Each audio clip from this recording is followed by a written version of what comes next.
मेरा नाम प्रज्ञा है। हम बहुत गरीब लोग थे। गरीबी ने हमारा जीना दुश्वार कर दिया था। शादी से पहले भी मैंने गरीबी भरी जिंदगी गुजारी थी। शादी के बाद मुझे उम्मीद थी कि शायद जितनी परेशानियां मैंने शादी से पहले झेली हैं, भगवान शादी के बाद मेरी सारी परेशानियों को दूर कर देगा। लेकिन मुझे नहीं पता था कि मेरे साथ एक दिन कुछ ऐसा हो जाएगा। इसके बारे में सुनकर मेरे होश उड़ जाएंगे और मैं किसी को मुंह दिखाने के काबिल नहीं रहूंगी। मैं 20 साल की थी। मैं पढ़ी लिखी तो नहीं थी, पर घर गृहस्थी अच्छे से जानती थी, क्योंकि हम गरीब परि से जानती थी क्योंकि हम गरीब परिवार की लड़कियां ना तो ज्यादा चालाक होती हैं और ना ही बाहर की दुनिया हमने ज्यादा देखी हुई होती है। मेरे माता पिता ने बड़े मुश्किल और परेशान हालत में मेरी शादी एक ऐसे लड़के के साथ कर दी जिनको जिम्मेदारी उठाना बिल्कुल भी नहीं आता था। मेरे पति की नौकरी नहीं थी, या ये कहो कि कभी उसने मेहनत मजदूरी करने के बारे में सोचा ही नहीं था। मुझे तो लगता था कि मेरे माता पिता ने अपना बोझ हल्का करने के लिए मुझे इस आदमी के हवाले कर दिया था। अभी मेरी कोई शादी की उम्र भी नहीं थी, लेकिन मैं खूबसूरत नहीं थी। मेरे रिश्ते भी नहीं आते थे। मैंने अपने माता पिता के घर बहुत मुश्किल वक्त गुजारा था। मेरे पिता बहुत गरीब आदमी थे। मेरे पिता की तबीयत खराब रहती थी और उनका कहना था कि मेरी ख्वाहिश है कि मैं अपने बच्चों की शादी अपनी आंखों के सामने देख सकूं। उसके बाद मैं तसल्ली से मर सकूंगा। बस इसी वजह से मेरे पिता ने मेरा रिश्ता एक लापरवाह लड़के के साथ कर दिया।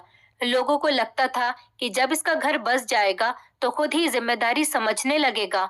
जिस लड़की के साथ मेरी शादी हुई थी उसका नाम अमन था। अमन देखने में बहुत अच्छा था। वो हमेशा अपने दोस्तों के साथ आवारागर्दी करता रहता था। जवान लड़का था। शादी की बात सुनकर खुश हो गया और खुशी खुशी शादी कर ली। लेकिन ये नहीं सोचा कि इतनी महंगाई के दौर में शादी करना और बीवी बच्चों को पालना लोहे के चने चबाने के बराबर है। फिलहाल जब मैं शादी होकर अपनी ससुराल गई तो मैंने अपने ससुराल वालों का दिल जीत लिया। शुरू शुरू के दिनों में मेरा पति हमेशा मेरे साथ रहता था, मुझसे बहुत प्यार करता था और हमेशा मेरी तारीफ करता रहता था। मेरी ससुराल में मेरे सास ससुर भी मौजूद थे। मेरे पति की दो जवान बहनें भी थीं। एक दिन अचानक मेरे ससुर की तबीयत खराब हो गई और वो इस दुनिया को छोड़कर चले गए। अब बहनों की जिम्मेदारी मेरे पति पर आ गई थी। मेरी सास की भी तबीयत खराब रहने लगी थी। मेरी दोनों नंदी तो पढ़ी लिखी थी, ट्यूशन पढ़ाती थी। उनकी मेहनत करने से घर में कुछ पैसे आ जाते थे। उनके भाई को तो किसी बात की कोई फिक्र ही नहीं थी। अमन को ये भी नहीं पता था कि पिता के मरने के बाद घर की सारी जिम्मेदारी अब उसके कंधों पर आ गई है और फिर बहनों की भी तो शादी करनी है। मेरी सास हमेशा अपनी बेटियों की शादी के लिए परेशान रहती और कहती कि मेरा बेटा इतना लापरवाह है, मुझे नहीं लगता कि मेरी बेटियों की शादी कभी हो सकेगी। लेकिन मैंने अपनी सास का हमेशा साथ दिया। मेरी माँ ने शादी पर मुझे दहेज तो नहीं दिया था, लेकिन सोने की एक अंगूठी और सोने के कुंडल दिए थे। मेरी बड़ी नंद का रिश्ता लग गया था। जैसे तैसे उसकी शादी का इंतजाम हो गया था। मैंने अपनी एक सोने की अंगूठी अपनी बड़ी नंद को दे दी और अपने पति की जिम्मेदारी को पूरा कर दिया, जबकि अपनी बहनों की शादी करना मेरे पति का फर्ज बनता था। लेकिन मेरे पति को तो कोई फिक्र ही नहीं थी। इसी तरह से मैंने अपनी छोटी नंद की शादी की और उस पर जो कर्ज हुआ वो मैंने अपने कुंडल बेचकर पूरा कर दिया था। मेरी सास हमेशा अपने बेटे को बुरा कहती और मेरी तारीफ करती थी। जब मेरे ससुर जिंदा थे तो उन्होंने अपने बेटे की शादी की जिम्मेदारी ली थी। मेरे ससुर ने अपने बेटे की शादी इसलिए की थी कि कहीं उनका बेटा गलत संगतों में आकर बिगड़ न जाए। मेरा पति घर में कोई पैसा नहीं लाता था। सारा दिन घर से बाहर निकलता और अपने दोस्तों के साथ आवारागर्दी करने के बाद घर पर लौट आता था और देखते ही देखते शादीशुदा जिंदगी के 2 साल इसी तरह से गुजर गए थे।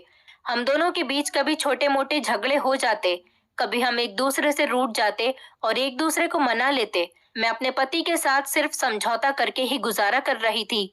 मुझे नहीं पता था कि मेरी जिंदगी में आने वाली परेशानियां शादी के बाद भी मेरा पीछा नहीं छोड़ेंगी। घर के हालात जब तक मेरी सास जिंदा थी तो थोड़े कंट्रोल में थे, लेकिन घर के हालात दिन ब दिन अब बिगड़ने लगे। जब धीरे धीरे मेरी सास की तबीयत ज्यादा खराब होने लगी। मेरी सास के इलाज का खर्च बहुत था। उनको ठीक से इलाज नहीं मिल पा रहा था। ज्यादा उम्र हो जाने की वजह से उनके अंदर बहुत सारी बीमारियां पैदा हो गई थी। लेकिन मेरे पति को अपनी माँ का भी ख्याल नहीं था। उनकी माँ मौत से लड़ रही थी। मेरे पति को अपनी माँ की बिल्कुल भी परवाह नहीं थी। जिंदगी और मौत से जंग लड़ते हुए एक दिन मेरे पति की माँ भी इस दुनिया को छोड़कर चली गई और मेरे पति को अपनी माँ के मरने पर भी कोई अफसोस नहीं था। अपने घर में बिल्कुल अकेली ही रह गई थी क्योंकि मेरे पति का कोई भाई भी नहीं था। दोनों बहनें शादी होकर अपने ससुराल में खुश रह रही थी। इधर मेरी जिंदगी में बिल्कुल भी सुकून नहीं था। मेरे पति को मेरी कोई परवाह नहीं थी। उसे हमेशा अपना फायदा ही दिखाई देता था। भगवान ने मुझे अभी तक कोई संतान नहीं दी थी, लेकिन मैं इस बात से खुश थी कि भगवान ने मुझे अभी तक कोई औलाद नहीं दी, क्योंकि इस परेशानी भरी जिंदगी में मेरा अपना गुजारा करना मुश्किल हो रहा था। फिर मैं अपने बच्चे को कैसे पालती? मेरा पति अब घर में खाली हाथ बैठा रहता था। उसने अपने दोस्तों के साथ उठना बैठना छोड़ दिया था। घर में रहकर मुझसे खाने को मांगता, जबकि वो खुद तो मुझे कमाकर लाकर नहीं देता था। भला मैं उसे कहाँ से खाना खिला सकती थी, जबकि मैं खुद तो 2 या 3 दिन में एक बार खाना खाती थी। जब मैं उसे कुछ खाने को नहीं देती तो गुस्से में आकर वो मुझे मारता पीटता था। मेरा पति मेहनत करने के बजाय ऐसे तरीकों से पैसे लाना चाहता था जो तरीका आसान हो और जिस तरीके से ज्यादा पैसे मिलते हों। अपने पैसे वो अपने पास ही रखता था। मुझे तो 1 रुपया भी नहीं देता था। उसका काम बस यही था कि वो मुझसे घर में लड़ाई झगड़ा करता। जब मैं उसका कहना नहीं मानती तो वो मुझ पर भी जुल्म करता था। लेकिन अब मैंने फैसला कर लिया था कि मैं एक ऐसे इंसान के साथ नहीं रह सकती जिसे मेरे खाने पीने तक की कोई फिक्र न हो और वो मुझे मार मार कर बेहाल कर दे। एक दिन मैं अपना सामान बांधकर घर छोड़कर जा रही थी। मैं अपने माता पिता के घर चली गई थी। जब मेरे पति को ये बात पता चली तो वो मुझे लेने के लिए मेरे मायके आ गया। उसे उम्मीद नहीं थी कि मैं कभी घर छोड़कर भी जा सकती हूँ। मेरे बिना उसको घर काट खाने को दौड़ रहा था। वो मुझसे माफी मांगने लगा, कहने लगा, मैं अब तुम्हारे साथ कोई जुल्म नहीं करूंगा, मेरे साथ घर वापस चलो, मैं घर में अकेला रह गया हूँ। वो मेरे सामने हाथ जोड़कर मुझसे माफी मांग रहा था और रो रहा था। उसने कहा, आगे से मैं कभी कोई गलती नहीं करूंगा, मारने के लिए तुम पर भी कभी हाथ नहीं उठाऊंगा, तुम्हारा बहुत ख्याल रखूंगा और काम करके तुम्हें पैसे भी लाकर दिया करूंगा। मेरे माता पिता ने भी मुझे खूब समझा बुझाकर उसके साथ भेज दिया था। मैंने ससुराल में आने के बाद उस पर काम का दबाव डालना शुरू कर दिया। मैंने उसे समझाया था कि मेहनत करो, घर की जरूरतें पूरी करो और अगर तुम ऐसा नहीं कर सकते तो फिर मुझे छोड़ दो, मैं और ज्यादा परेशानियां नहीं उठा सकती। मुझसे अलग होने की धमकी से मेरा पति डर गया था और सबसे ज्यादा तो वो मेरे घर छोड़कर जाने पर डरा हुआ था। उसे मेरे बिना इस घर में नानी याद आ गई थी। वो अगले ही दिन नौकरी की तलाश में निकल गया था। 2-3 दिन तक तो उसे नौकरी नहीं मिली थी, क्योंकि ना तो वो पढ़ा लिखा था और ना ही उसने कभी कोई मेहनत मजदूरी की थी। उसके हाथ में कोई हुनर भी नहीं था जो कोई उसे किसी तरह का काम दे सकता था। जब वो घर आता, मैं रोज उससे काम के बारे में पूछती तो वो कहता कि मुझे नौकरी नहीं मिल रही। जब मैं नौकरी नहीं करना चाहता था तो लोग मुझे हर तरह का काम देने के लिए तैयार थे। अब आज जब मैं नौकरी करना चाहता हूँ तो मुझे कोई काम नहीं मिल रहा। मैंने अपने पति से कहा कि इसीलिए कहते हैं कि समय और चीज की कदर करनी चाहिए। क्या पता कब कौन सी चीज सही समय पर हमारे काम आ जाए। मेरा पति नौकरी न मिलने पर बहुत निराश था। मैं समझ गई थी कि अगर अब की बार मेरे पति को नौकरी मिल गई तो वो अपनी नौकरी पूरी जिम्मेदारी से करेगा और मुझे पूरी उम्मीद थी कि वो जरूर घर के हालात बेहतर कर देगा। मुझे नहीं पता था कि मेरा पति मुझसे अलग होने पर इतना ज्यादा डर जाएगा। अगर मुझे ऐसा पता होता तो मैं ये कदम बहुत पहले ही उठा लेती। मेरा पति, जिसने पहले कभी कोई काम नहीं किया था, अब रोज रोज के धक्के और नाकामी उसे और भी ज्यादा कमजोर बना रही थी। पर मेरी मोहब्बत और तसल्ली उसे हर दिन एक नई हिम्मत देती, जिसकी वजह से वो गुजरे हुए दिन की सारी थकान भूलकर नौकरी की तलाश में निकल पड़ता। मैं भगवान के आगे हर रोज रो रो कर प्रार्थना करती, मेरे पति को नौकरी मिल जाए। फिर भगवान ने मेरी प्रार्थना सुन ली थी और मेरे पति को किराए का ऑटो चलाने की नौकरी मिल गई थी। क्योंकि मेरा पति पहले अपने दोस्तों की कार चलाया करता था, इसलिए उसे थोड़ा बहुत ऑटो चलाना भी आता था। वक्त गुजरता चला गया, लेकिन मेरा पति ज्यादा पैसे नहीं कमा रहा था। दिन के 100 या 50 रुपए ही कमा कर लाता था। मुझे लगा था कि मेरे पति की नौकरी लग जाने से हमारे घर के हालात बेहतर हो जाएंगे, लेकिन मेरी उम्मीदों पर पानी फिर गया था। 100 या 50 रुपए में आजकल एक टाइम का खाना भी नहीं बन रहा, तो फिर मैं पूरे घर का खर्च कैसे उठा सकती थी। मुझे आज रह रहकर अफसोस हो रहा था और मैं अपने सास ससुर के बारे में सोच रही थी कि अगर मेरे सास ससुर ने सख्ती दिखाकर अपने बेटे को पहले कोई काम सिखाया होता या उसके लिए सही फैसला किया होता शादी से पहले ही, तो वह आज दर दर की ठोकरें ना खा रहा होता। इकलौता बेटा होने की वजह से मेरे ससुर ने अपने बेटे को बहुत ढील दी हुई थी और फिर उस ढील की सजा मैं भुगत रही हूँ। हमेशा गलतियां बच्चों की ही नहीं होती, बच्चों को अच्छा बुरा सिखाने वाले तो उनके माता पिता होते हैं। अपने सास ससुर और अपने माता पिता की सजा को मैं भुगत रही थी क्योंकि मेरे माता पिता ने मेरी शादी देखभाल कर नहीं की। मेरा हाथ एक ऐसे इंसान के हाथ में दे दिया जिसे घर की जिम्मेदारी के बारे में कुछ पता ही नहीं था। अब तो मेरे घर के हालात बहुत बुरे हो गए थे। पेट भरने के लिए घर का कीमती सामान भी बेचने की नौबत आ गई थी, जिससे कुछ दिन तक तो हम दोनों ने खाना खाया, लेकिन उसके बाद हम दोनों भूखे रहने लगे क्योंकि हमारे पास अब कुछ बचा ही नहीं था। लेकिन इस बीच ये बात बहुत अच्छी थी कि मेरा पति मेरी बहुत कदर कर रहा था और उसे हमेशा मेरी फिक्र लगी रहती थी। वो हमेशा मुझे इस बात का भरोसा दिलाता था कि वो एक दिन जरूर घर के हालात बेहतर कर देगा और मुझे इस घर में रानियों की तरह रखेगा। मैं अपने पति की परेशानी को अच्छी तरह समझ रही थी और मेरे लिए उसकी मोहब्बत बढ़ती चली जा रही थी। लेकिन एक दिन मेरी मोहब्बत और हिम्मत ने भी हार मान ली और मैं भी इस गरीबी से मजबूर हो गई थी। मेरे पति से अब ये सब कुछ देखा नहीं जा रहा था। वो घर से ठान कर निकला था कि आज वो ज्यादा पैसे लेकर आएगा और ज्यादा सवारियों को तलाश करने की कोशिश करेगा, और आज बिल्कुल वैसा ही हुआ। मेरा पति सुबह जब घर से निकला था तो उसके चेहरे पर बहुत मायूसी छाई हुई थी, लेकिन जब रात को घर पर लौटा तो उसके चेहरे पर खुशी और उसके हाथ में काफी सारा सामान था। वो घर के लिए राशन और मेरे लिए कुछ फल वगैरह लेकर आया था। बहुत दिनों के बाद हम दोनों ने पसंद का खाना पेट भरकर खाया था। मेरे पति ने कहा कि आज मैंने बहुत मेहनत की है। आज मैंने बहुत सारी सवारियों को अपने ऑटो में बिठाया। मैंने अपने पति की तरफ प्यार भरी नजर से देखा। थकान और मेहनत की हालत तो उसके चेहरे से साफ नजर आ रही थी। सच में उसने आज बहुत मेहनत की थी। मुझे अपने पति की तरफ देखते हुए यह एहसास हो रहा था कि जिस पति की वजह से मैं अपनी किस्मत को कोसती थी वो इतना भी बुरा नहीं है। उसे मेरी तकलीफों का अच्छी तरह से एहसास था, बस वक्त और हालात ने उसे मजबूर कर दिया था। मैं अपने पति के करीब जाकर बैठ गई। मैंने देखा कि वो बहुत परेशान लग रहा था। वो न जाने किस परेशानी में खोया हुआ था। मैंने उसके करीब बैठकर उसका हाथ अपने हाथ में थाम लिया और उसे पता भी नहीं चला कि मैं कब उसके करीब आ गई और मैंने उसका हाथ अपने हाथ में पकड़ा हुआ था। अपने पति को इतनी गहरी सोच में खोया हुआ देखकर मैं भी बहुत परेशान हो गई थी कि न जाने मेरा पति आज इतना परेशान क्यों है, जबकि आज तो उसने बहुत मेहनत की थी। आज तो हमारे लिए खुशी का दिन था। मैंने अपने पति से उसकी परेशानी की वजह पूछी। मेरी आवाज पर मेरे पति फौरन ही घबरा गए और कहने लगे, नहीं, मैं तो बस थक गया हूँ, इसलिए थोड़ा परेशान हूँ। मैंने अपने पति से बहुत जिद करके पूछा कि तुम मुझे परेशान लग रहे हो, लेकिन वो मुझे बताने के लिए तैयार ही नहीं हो रहा था। बस इतना ही बताया कि सही वक्त आने पर बता दूंगा। बस भगवान से प्रार्थना करो कि हमारी सारी परेशानियां दूर हो जाए। मैंने अपने पति के कंधे पर सर रख लिया और उनका हाथ अपने हाथों में मजबूती से पकड़ लिया। हम दोनों बहुत देर तक प्यार भरी बातें करते रहे। वो दिन मेरी जिंदगी का सबसे हसीन दिन था। आज तो मेरे पति ने मुझसे कहा था कि तुम मुझे बहुत थकी हुई लग रही हो, मैं तुम्हारे लिए चाय बनाकर लाता हूँ।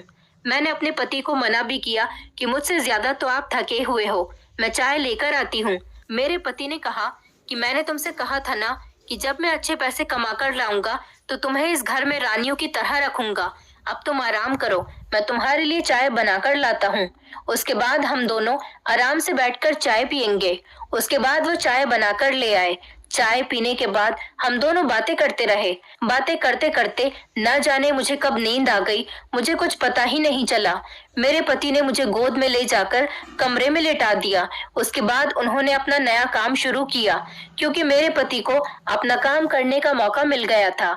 अगले दिन जब मैं सोकर उठी तो मेरा पति सवेरे सवेरे ही काम पर निकल गया था। मेरी अपने पति से कोई बात नहीं हुई थी। मुझे तसल्ली हो गई थी कि आज भी मेरा पति पैसे लेकर आएगा। मैं बहुत खुश थी। मैंने पूरे घर की सफाई अच्छी तरह से कर ली थी। मैं खुद भी अच्छी तरह से तैयार हो गई थी, क्योंकि मेरे पति को अच्छा लगता था। जब मैं अच्छे से रेडी हुआ करती थी, मैं अपने पति का इंतजार करने लगी। मेरे पति जब घर आए तो मुझे देखकर बहुत खुश हो रहे थे। कहने लगे, आज तो तुम बहुत खूबसूरत लग रही हो। रोज जब मैं काम से आया करूं तो मेरा इंतजार इसी तरह से तैयार होकर किया करो। मुझे आज बहुत खुशी हुई तुम्हें देखकर। मेरे पति आज भी ढेर सारे पैसे लेकर आए थे। मेरे पति ने आज मेरी खूबसूरती की बहुत तारीफ की थी। वैसे तो मैं ज्यादा खूबसूरत नहीं थी, लेकिन जब मेरा पति मेरी खूबसूरती की तारीफ किया करता था तो मुझे ऐसा लगता था जैसे मैं दुनिया की सबसे हसीन लड़की हूँ। उसके बाद हम दोनों ने खाना खाया। मेरे पति ने कहा कि तुम आराम करो, मैं चाय बनाकर लाता हूँ। मेरे पति को चाय बहुत पसंद थी, लेकिन पहले वो घर से बाहर ही चाय पीते थे। पर अब जब से घर के हालात बेहतर होने लगे थे, तो मेरे पति अपने हाथ से मुझे चाय बनाकर पिलाते थे। आज भी मेरे पति ने अपने हाथ से चाय बनाई और चाय पीने के बाद मुझे पता ही नहीं चला कि मैं किस टाइम सो गई। हम लोग बाहर आंगन में ही बैठ जाया करते थे और मैं बातें करते करते वहीं पर ही सो जाती थी। सुबह जब मेरी आंख खुलती तो मैं अपने कमरे में बेड पर मौजूद होती थी। मेरे पति ही मुझे गोद में उठाकर बेड पर लिटा दिया करते थे। इसी तरह मैं रोज अच्छे से तैयार होकर अपने पति का इंतजार किया करती थी और खाना खाने के बाद रोज मेरा पति फिक्र से मेरे लिए और अपने लिए चाय बनाकर लाता था। जिंदगी बहुत हसीन लगने लगी थी। मेरा पति मेरा दीवाना हो गया था, मुझे बहुत प्यार करता था और उसका ऑटो चलाने वाला काम भी अच्छी तरह से चल रहा था। वो बहुत मेहनत से पैसे कमा रहा था। हमारे घर के हालात धीरे धीरे बेहतर होते चले जा रहे थे, लेकिन मेरा पति जब काम से घर वापस आता तो उसके चेहरे पर मुझे एक अजीब सी परेशानी दिखाई देती थी। मैं उससे जब भी उसकी परेशानी के बारे में पूछती तो वो मुझे टाल दिया करता था। अब मेरा पति रोज ऑटो चलाने के बाद रात को घर पर ही ले आता था और घर के बाहर ही ऑटो खड़ी कर दिया करता था। लेकिन मेरा पति ऑटो को लॉक नहीं करता था, उसकी चाबी ऑटो में ही लगी रहने देता था। न जाने वो ऐसा क्यों करता था। मुझे पता होता था कि मेरा पति ऑटो की चाबी ऑटो से नहीं निकालता। मैं फिर भी अपने पति के काम में दखल अंदाजी नहीं करना चाहती थी, इसीलिए मैंने कभी इस बारे में उससे कोई बात नहीं की। एक दिन मेरा पति हमेशा की तरह ऑटो लेकर घर पर आया था। वो ऑटो में बैठा हुआ किसी से फोन पर बात कर रहा था। तभी अचानक मैं गली में चली गई। मैं अपने पति को बिना बताए उनको एक सरप्राइज देना चाहती थी, लेकिन मैंने देखा कि मेरे पति किसी से फोन पर बात कर रहे थे, इसलिए मैं कॉल कटने का इंतजार करने लगी। पर मेरा पति किसी से बात कर रहा था कि आज मुझे आने में कुछ देर लग जाएगी। अभी अभी तो मैं घर पर आया हूँ, पहले खाना खाऊंगा, उसके बाद चाय बनाऊंगा, उसके बाद ही मेरा आना होगा। वैसे तो मैं रोज जल्दी चला जाता हूँ, लेकिन आज मुझे कुछ देर हो गई। मेरी कुछ समझ में नहीं आ रहा था, बस मेरी इतनी ही बात समझ आई थी। लेकिन जैसे ही मेरे पति की नजर मेरे ऊपर गई, अचानक मुझे देखते ही वो घबरा गया। मेरे पति के चेहरे का रंग पूरी तरह से उड़ चुका था। आज मेरा पति मुझे देखते ही खुश होने के बजाय मुझ पर बहुत गुस्सा करने लगा। कहने लगा, आइंदा कभी मेरा इंतजार करने दरवाजे पर मत आना। मैं घर में आता तो हूँ, तुम्हें दरवाजे पर आने की क्या जरूरत है। ये कहकर मेरा पति बाहर से बाहर ही चला गया था। आज मुझे न जाने क्यों मेरा पति बहुत गुस्से में लग रहा था, लेकिन मैं सोच रही थी कि मैंने इतनी भी बड़ी कोई गलती नहीं कर दी थी। ऑटो की आवाज सुनकर ही तो मैं दरवाजे तक आई थी। मुझे क्या पता था कि मेरे पति का आज मूड ऑफ है, लेकिन मैंने सोचा कि जब वो घर पर आएंगे तो मैं उनको मना लूंगी। लेकिन आज मेरा पति जिससे फोन पर बात कर रहा था, उसकी बातें सुनकर तो मेरा दिमाग शक में पड़ता चला जा रहा था। मेरा पति कहीं जाने की बातें कर रहा था, जबकि मेरा पति तो खाना खाने के बाद घर से बाहर जाता ही नहीं था। हम लोग सो जाते थे। मेरी कुछ भी समझ में नहीं आ रहा था और ना ही मेरे पति की परेशानी की वजह आज तक मेरी समझ नहीं आई थी। मैं बहुत परेशान थी कि आखिर मेरा पति अपनी परेशानी मुझसे छुपाता क्यों है।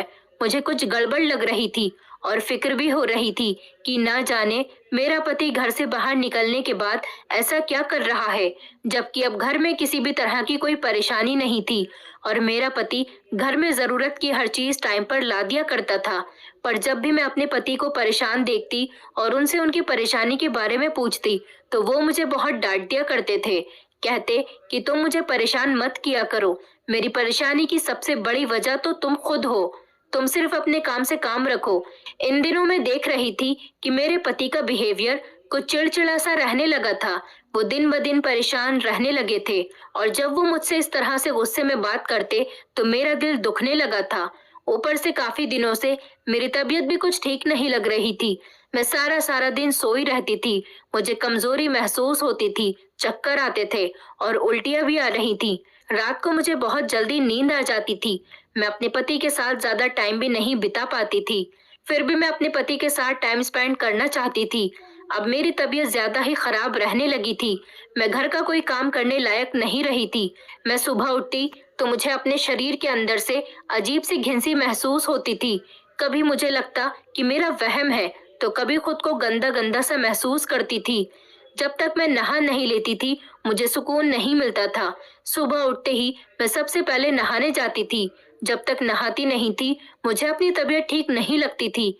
मेरा सर बहुत चकरा रहा था और मुझे उल्टियां आ रही थी। एक दिन मैंने अपने पति से कहा, मेरी तबीयत कुछ ठीक नहीं लग रही। काफी दिनों से मेरी तबीयत खराब है। आपका मूड मेरी तरफ से ठीक नहीं रहता, इसलिए मेरी आपसे इस बारे में कहने की हिम्मत नहीं होती। तुम मुझे डॉक्टर के पास लेकर चलो।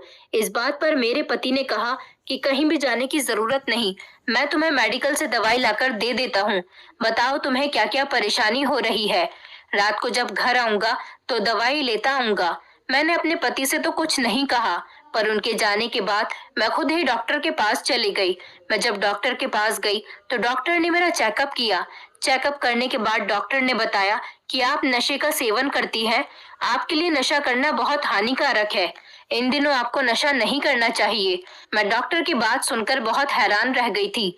मैंने कहा, डॉक्टर, मैं कोई नशा नहीं करती और आपका क्या मतलब कि मुझे इन दिनों नशा नहीं करना चाहिए। डॉक्टर ने बताया, क्योंकि आप प्रेग्नेंट हैं। ये बात सुनकर तो मुझे कोई खुशी नहीं हुई थी। मुझे बहुत हैरानी हो रही थी कि ये सब कुछ क्या हो रहा है, क्योंकि 6 महीने से हम दोनों पति पत्नी के बीच फिजिकल रिलेशनशिप नहीं हुई थी, क्योंकि उससे पहले हम दोनों का झगड़ा चलता रहता था। और जब से मेरा पति काम से लगा था तब से हम दोनों एक दूसरे से बातचीत करने लगे थे। मैं जल्दी ही सो जाया करती थी और दूसरी सोचने वाली बात ये थी कि मैंने तो कभी नशा भी नहीं किया था, तो फिर डॉक्टर ये सब कुछ क्यों कह रहे थे कि मैं नशा करती हूँ।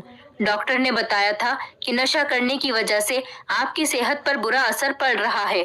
मुझे ये दोनों बातें जानकर बहुत जोरदार झटका लगा था कि मेरे साथ ये सब कुछ क्या हो रहा है।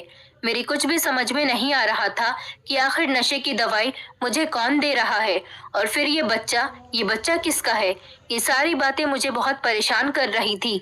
मैंने सोचा कि जरूर मेरी जिंदगी में कुछ न कुछ मेरे साथ गलत हो रहा है। अगर मुझे कोई नशा दे रहा है तो फिर वो मेरा पति ही हो सकता है, और हो सकता है कि ये बच्चा भी मेरे पति का ही हो। मैं भगवान से प्रार्थना कर रही थी कि मेरे साथ कुछ गलत न हो, ये बच्चा मेरे पति का ही हो, वरना मैं इस दुनिया को क्या मुंह दिखाऊंगी। वैसे मेरा पूरा शक अपने पति पर जा रहा था कि जरूर मेरा पति ही मुझे नशा करने की कोई चीज दे रहा है। मैं तो किसी से मिलती भी नहीं थी और काफी दिनों से मैंने घर से बाहर कदम भी नहीं रखा था। घर में भी हम दोनों पति पत्नी ही रहा करते थे। मैं अंदर से बुरी तरह से टूट गई थी और अपने पति के बारे में बुरी बुरी बातें सोच रही थी कि जिस आदमी का घर बसाने के लिए मैंने क्या कुछ नहीं किया, वही आदमी मेरे साथ मेरी सेहत को नुकसान पहुंचाने के लिए मुझे नशा दे रहा था। पर मैंने अपने दिल को समझाया और फैसला किया कि मैं सच्चाई का पता लगाकर ही रहूंगी। अपने पति से तो पूछने का कोई फायदा नहीं था, क्योंकि मेरा पति मुझे कभी कोई बात बताने के लिए तैयार ही नहीं होता। फिर मैंने अपने दिमाग से आइडिया लगाना चाहा कि मेरा पति मुझे किस तरह से नशा देता है। बहुत सोचने के बाद मैंने नतीजा निकाला कि शायद मेरा पति किचन में जाने के बाद मेरे लिए जो चाय बनाता है उसी चाय में ही कुछ गड़बड़ है। तभी तो मेरा पति रोज फिक्र के साथ खुद किचन में जाकर मेरे लिए चाय बनाकर लाता है, और मेरा शक बिल्कुल सही निकला था। अगले दिन मेरे पति ने जब मेरे लिए चाय बनाई तो मैंने बहाने से चाय को नहीं पिया और उसे फेंक दिया और अपने पति को बताया कि मैंने चाय पी ली है। उसके बाद मैं सोने की एक्टिंग करने लगी। लगभग आधे घंटे के बाद मुझे महसूस हुआ कि जैसे मेरा पति मुझे गोद में उठाने की कोशिश कर रहा है। मेरे पति ने मुझे गोद में उठाया और वो मुझे अपने ऑटो में लेकर चला गया। उसने मुझे अपने ऑटो में पीछे वाली साइड पर लेटा दिया। मैं सोने की एक्टिंग कर रही थी। उसके बाद मेरे पति ने घर के दरवाजे को ताला लगाया। मैंने सोचा कि उठकर मैं अपने पति से सवाल करती हूँ कि वो मुझे कहाँ लेकर जा रहा है, पर मैंने सोचा कि अभी मैं कुछ देर और देख लेती हूँ कि मेरे साथ क्या किया जा रहा है, और मैं इस तरह से एक्टिंग करने लगी ताकि मेरे पति को मुझ पर शक न हो। मैंने सारी सच्चाई जानने के बारे में ठान लिया था। थोड़ी देर के बाद मेरे पति ने ऑटो चलाना स्टार्ट किया। ऑटो चलते ही मेरे दिल की धड़कन जोर जोर से चलने लगी। मैं चाहकर भी आंखें खोलने की कोशिश नहीं कर रही थी, क्योंकि मैं समझ गई थी कि मेरा पति मुझे बेहोश करने के बाद कहीं लेकर जा रहा है। मुझे बहुत ज्यादा डर लग रहा था। रास्ता बहुत लंबा था। मेरा पति इतनी रात को मुझे कहाँ लेकर जा रहा था, ये डर मुझे बहुत सता रहा था। मेरे पति को लग रहा था कि मैं गहरी नींद में सो रही हूँ, लेकिन आज तो मुझे बहुत अफसोस हो रहा था। रास्ता इतना लंबा था कि खत्म होने का नाम ही नहीं ले रहा था, और मुझसे अब रहा भी नहीं जा रहा था। मुझे एहसास हुआ कि हम लोग घर से बहुत दूर आ चुके हैं। मेरा सब्र और बर्दाश्त आपे से बाहर हो रहा था। मैं बोलने ही वाली थी, तभी अचानक मेरे पति ने ऑटो एक बहुत बड़ी हवेली के आगे लाकर रोक दिया। फिर मैं ये सोचकर खामोश हो गई कि यहाँ तक आने के बाद मैं सब्र से काम लेती हूँ और देखती हूँ कि आगे मेरे साथ क्या होने वाला है, और मामले को आखिर तक जान लेना चाहिए कि आखिर मैटर क्या है। मेरे पति ने मुझे गोद में उठाया और वो हवेली के दरवाजे के पास मुझे लेकर खड़े हो गए। हवेली के दरवाजे पर गार्ड खड़ा हुआ था। मेरे पति ने गार्ड से कहा, दरवाजा खोल दो और अंदर जाकर कहो कि मैं अपनी पत्नी को लेकर आ गया हूँ। दरवाजा खोलने के बाद गार्ड अंदर चला गया था। मेरे पति मुझे लेकर बाहर ही खड़े हुए थे। थोड़ी देर के बाद गार्ड बाहर आया और कहने लगा कि साहब आपको अंदर बुला रहे हैं। मेरा पति जैसे ही मुझे गोद में लेकर अंदर गया तो घर के अंदर कोई भारी सी आवाज वाला आदमी मौजूद था, जिसने मेरे पति को अंदर आने के लिए कहा और कहा कि अपनी पत्नी को सोफे पर लेटा दो। मेरे पति ने मुझे सोफे पर लिटा दिया। मैं अभी तक सब कुछ सुन ही रही थी। मेरे पति ने उस आदमी से बातचीत करना शुरू की। वो आदमी भी मेरे पति से बहुत इज्जत के साथ बात कर रहा था, और उसने मेरे पति को कहा कि आज रात के मैं तुम्हें 50,000 रुपए दे रहा हूँ। मेरे पति ने पैसे लेकर कहा, आपका बहुत बहुत एहसान है। इन पैसों की वजह से हमारी जिंदगी बहुत अच्छी गुजर रही है। इतने दिन होने के बावजूद भी मेरी पत्नी को अभी तक भनक तक नहीं हुई। वो आदमी कहने लगा, तुम्हारी पत्नी मुझे बहुत पसंद आई। तुम रोज टाइम से अपनी पत्नी को मेरे पास लेकर आ जाया करो। मेरा पति कहने लगा कि मैं तो टाइम से ही लेकर आ जाऊं, पर मेरी पत्नी का मुझसे बातें करने को मन करता है। वो तो मैं इससे किसी न किसी बात पर लड़ाई झगड़ा करता हूँ और इसकी तरफ से अपना मूड ऑफ कर लेता हूँ। तब जाकर इसकी मुझसे बात करने की हिम्मत नहीं होती, और ये चाय पीने के बाद सो जाती है। सोने के बाद ही मैं इसको यहाँ पर लेकर आता हूँ, वरना इसे मुझ पर शक हो जाएगा। इन पैसों की वजह से ही तो मेरी पत्नी मेरे साथ इस घर में एडजस्ट होकर रह रही है, वरना तो अगर इसको मैं पैसे नहीं दूं तो ये मुझे छोड़कर चली जाएगी। उस आदमी ने कहा कि तुम फिक्र मत करो, हर दिन मैं तुम्हें तुम्हारी पत्नी की अच्छी कीमत दिया करूंगा। तुम जानते हो ना कि मुझे जवान लड़कियों का शरीर बहुत पसंद है। तुम्हारी पत्नी ने अपने आप को खूब फिट करके रखा हुआ है। अगर तुम्हारी पत्नी तुम्हें छोड़कर चली गई तो मैं किस लड़की का इंतजाम करूंगा। आज के टाइम में लड़की ज्यादा कीमत में मिलती है, और फिर वो सिर्फ 1-2 घंटे के लिए ही आती है। तुम्हारी पत्नी से मुझे बहुत फायदा है। तुम अपनी पत्नी को मेरे भरोसे सारी रात के लिए छोड़कर चले जाते हो और सुबह होते ही उसे वापस ले जाते हो। इस तरह से तुम्हारी पत्नी को भी शक नहीं होता, तुम्हें भी पैसे मिल जाते हैं और मेरा भी काम हो जाता है। ये कहते हुए वो आदमी मेरे पति से कहने लगा कि अब तुम जाओ और अपनी पत्नी को मेरे कमरे में लेटा दो और सुबह टाइम से अपनी पत्नी को लेने के लिए आ जाना। मेरे पति ने जी जी कहते हुए उस आदमी को तसल्ली दिलाई कि वो सुबह के टाइम से आ जाएगा। ये सब सुनकर तो मेरे होश उड़ गए थे। मेरे पति ने मुझे गोद में उठाया और वो मुझे कमरे के अंदर लेकर जाने लगा। वहां जाने के बाद उन्होंने मुझे बेड पर लेटा दिया। मैं चुपके चुपके कमरे में देख रही थी। कमरा बहुत खूबसूरत बना हुआ था। मेरे पति कमरे से जा चुका था। थोड़ी देर के बाद वो आदमी कमरे के अंदर आया और उसने आते ही कमरे का दरवाजा बंद किया और उसके बाद लाइट भी ऑफ कर दी। मुझे हैरानी हो रही थी कि मेरा पति भला मुझे किसी दूसरे मर्द के हवाले करके कैसे जा सकता है। मुझे बहुत डर लग रहा था। वो आदमी मुझे अपने हाथों से छूने लगा और मेरे करीब आने की कोशिश कर रहा था। जैसे ही वो मेरे करीब आया, मैंने जोर से चीख मार दी। घबराकर उस आदमी ने जैसे ही लाइट ऑन की, उस आदमी को देखकर मेरे होश उड़ गए थे। ये आदमी उम्र में लगभग 55 साल का बूढ़ा आदमी था। उस आदमी ने नाइट सूट पहना हुआ था। मैं जोर जोर से चिल्ला रही थी। उसने मुझसे कहा, खामोश हो जाओ, कोई सुन लेगा। मैंने रोते हुए उससे कहा कि तुम कौन हो और मेरे साथ क्या करना चाह रहे हो। वो आदमी मेरे साथ जबरदस्ती करने लगा, मेरे करीब आने की कोशिश करने लगा। मैं उसे धक्का देकर उसे अपने आप से दूर करने की कोशिश कर रही थी। उसने मेरे मुंह पर हाथ रख लिया था कि मेरी आवाज कमरे से बाहर न जाए। मैंने कहा कि मुझे जाने दो। वो आदमी कहने लगा, ऐसे कैसे जाने दूं? तुम्हारी महंगी कीमत तुम्हारे पति को दे चुका हूँ। तुम्हारा पति मुझसे पैसे लेकर जा चुका है और आज तुम्हें होश कैसे आ गया कि आज तुम्हारे पति ने तुम्हें चाय नहीं पिलाई? मेरी कुछ भी समझ में नहीं आ रहा था। मैं क्या करूं? ये इंसान मेरे साथ जबरदस्ती कर रहा था। मैं आज किसी तरह से अपनी जान छुड़ाना चाह रही थी, पर ये आदमी मुझे जाने ही नहीं दे रहा था। मैंने तभी टेबल पर रखा हुआ फ्लावर पॉट उठा लिया और उस बूढ़े आदमी के सर पर दे मारा। वो दर्द से चिल्लाने लगा। मैं जल्दी से दरवाजा खोलकर भागती हुई सीधा घर से बाहर आ गई थी। मैं बड़ी मुश्किल से अपनी जान बचाकर आई थी। मुझे कुछ भी समझ में नहीं आ रहा था मैं क्या करूं। अपने घर भी नहीं जा सकती थी क्योंकि ये सब कुछ मेरे पति का ही किया धरा था। मैंने फैसला कर लिया था कि मैं ये सब कुछ जाकर पुलिस को बता दूंगी। अब पुलिस ही मेरे पति और उस आदमी को अरेस्ट करेगी। मैं फौरन भागते हुए पुलिस स्टेशन चली गई। मैंने पुलिस को सब कुछ बता दिया। पुलिस वाले मुझे लेकर मेरे घर चले गए। पुलिस ने मुझे तसल्ली दी कि आपके साथ इंसाफ किया जाएगा। अगर आपके पति ने ये सब कुछ किया है तो आपके पति को कड़ी से कड़ी सजा दी जाएगी। पुलिस ने मेरे घर जाकर दरवाजे पर दस्तक दी। मेरा पति घबराता हुआ दरवाजा खोलने के लिए आया। जैसे ही उसने दरवाजे पर मुझे और पुलिस को देखा तो उसके होश उड़ गए। पुलिस ने मेरे पति को अरेस्ट कर लिया और जब उसकी पिटाई लगाई तो उसने सब कुछ उगल दिया और उस बूढ़े आदमी को भी अरेस्ट कर लिया गया था। मुझे लगा था कि मेरा पति सुधर गया है, मगर ऐसा कुछ भी नहीं था। मेरी सब कुछ समझ आ गया था। मेरा पति बहुत दिनों से मेरे साथ ये घिनौना खेल खेल रहा था। पुलिस को जब मेरी प्रेगनेंसी वाली बात पता चली तो मेरा डीएनए टेस्ट करवाया गया था। ये बच्चा मेरे पति का नहीं बल्कि उसे बूढ़े आदमी का था जो रोज रात को मेरी इज्जत के साथ खिलवाड़ किया करता था। मुझे अपनी किस्मत पर बहुत रोना आ रहा था। पुलिस ने उन दोनों को अरेस्ट कर लिया था।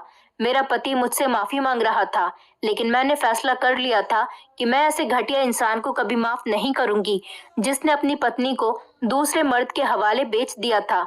मैंने अपने पति से कहा, काश मैंने तुमसे शादी ही नहीं की होती।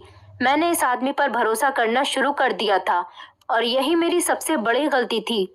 मेरे साथ जो कुछ भी हुआ इसकी वजह से मैं बहुत परेशान थी और एक दिन अचानक मेरी तबीयत बिगड़ गई और मैं चक्कर खाकर गिर गई और फिर मेरा मिसकैरेज हो गया। मैं अपने माता पिता के घर भी नहीं गई क्योंकि उन्होंने बिना सोचे समझे मुझे एक ऐसे इंसान के हवाले कर दिया था जिसको अपने फायदे के आगे अपनी पत्नी की इज्जत भी दिखाई नहीं दी थी। मेरे पति ने हमेशा गलत रास्ता चुना था, लेकिन गलत रास्ते की कोई मंजिल नहीं होती। मेरे पति ने मुझे कहा कि मुझे जेल से निकलवा दो, मैं आकर कभी ऐसी गलती नहीं करूंगा, लेकिन मैंने ऐसा कुछ नहीं किया। मैंने अपना केस वापस नहीं लिया, बल्कि पुलिस ने मेरा बहुत साथ दिया। मेरे पति को कड़ी से कड़ी सजा हो गई। मैंने अपना वो शहर भी छोड़ दिया और अपने पति के मकान को बेच दिया और उन पैसों से मैंने दूसरे शहर में छोटा सा एक मकान ले लिया। एक कमरे में मैं खुद रहती हूँ और दूसरा कमरा किराए पर दे दिया। मेरी जिंदगी इसी तरह से गुजर रही है, लेकिन मेरी जान और इज्जत बच गई थी। यही मेरे लिए सबसे बड़ी बात थी। अब मैं अपनी जिंदगी में खुश हूँ और खुशहाल जिंदगी गुजार रही हूँ। कभी कभी खुशहाल जिंदगी गुजारने के लिए किसी का सहारा नहीं बल्कि हम अकेले भी खुशहाल जिंदगी गुजार सकते हैं। जैसी जिंदगी की मैंने अपने पति से उम्मीद की थी वैसी जिंदगी में अकेले गुजार कर खुश हूँ। दोस्तों, उम्मीद करती हूँ आपको हमारी कहानी पसंद आई होगी। कहानी पसंद आई है तो वीडियो को लाइक करें, चैनल पर नए हैं तो चैनल को सब्सक्राइब